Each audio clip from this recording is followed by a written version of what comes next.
So now we're back, part 2, talking about the phosphagen system. So when we look at the phosphagen system, it's basically 0 to 6 seconds. Tell me about the percentage of intensity when it comes to the phosphagen system. 90 to 100%. So would you say this is a lot of effort or a little bit of effort? A lot. It is a lot of effort. Now, as we said before, whenever you burn something, you end up with a byproduct. So I know you're saying, hey, Miss McKay. Hey, Miss McKay. What is our fuel source? What is our fuel source? In the phosphagen system. In the phosphagen. Well, let's learn that. So the fuel source is actually ATP. That sounds, God bless you, that sounds pretty similar to this thing that's going on in what? The sliding filament theory. So we see ATP being the primary thing that comes into play in the phosphagen system. Now, if you'll look in your book, it says that the body stores about 80 to 100 grams of ATP at any given time, which does not represent a significant reserve for exercise. Now, when you think about the phosphagen system, I want you to think about a bucket, but it's going to be a little bucket. Now, everybody go like this. Show me the little bucket. Now, what the bucket can do is, it can all of a sudden, if I had this bucket and I was going to go fill it up under a waterfall or fill it up under a water fountain, which one is going to fill the bucket up quicker? The waterfall or the water fountain? The waterfall. This is what happens with the phosphagen bucket. You can stick it under the waterfall and it fills up quick and it empties quick. It fills up quick, it empties quick. What's it do? It empties quick. Now let me tell you what else is cool about the phosphagen system. If you ever completely run out of ATP, you are DEAD. You're what? You're dead. So here's what happens. Go back, show me your bucket. And I want you to visualize a little trap door on the bottom of your bucket so that you really and truly never run out of ATP. Because what happens when you run out of ATP? You're dead. So don't run out of ATP. So here's what happens. If this is what we're burning, what is the byproduct? Carbon dioxide. Not really. It starts with a C though. Creatine. Creatine phosphate. So when you burn ATP, you get CP. Say that. When you burn ATP, you get creatine phosphate. Excellent. Now, what creatine phosphate does is, it actually is part of this ATP to ADP relationship. It's the creatine phosphate that helps ADP become ATP again. Does that make sense? Yes or no? Yes?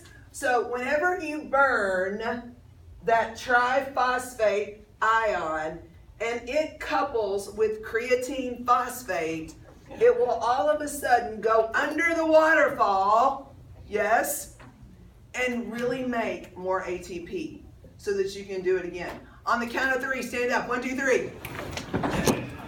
Well, some of you stood up fast enough to use ATP. Some of you did not. Did it mess up the camera? Yeah. Okay, we're going to fix the camera. We're still good.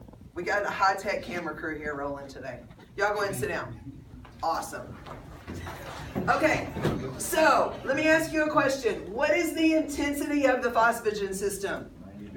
90 to 100. Approximately how long does it last? 0 to 6 seconds. What is my primary fuel of the phosphagen system? ATP. What is my byproduct? What do I get after I burn this? And in the magic, out of the ashes like a phoenix, okay, the creatine phosphate bonds with the adenosine diphosphate and reforms what? Adenosine triphosphate. It's really kind of a cool reaction that's going on in your body at all times.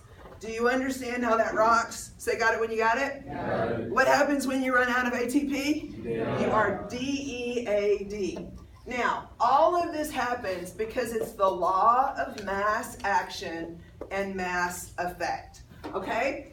This is the action of burning ATP, gets CAP. The effect is the reloading of ATP.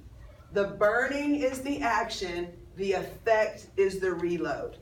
Say, I got it. The burning is the action, the effect, and that's a near equilibrium reaction. And it goes down there and it talks about near equilibrium.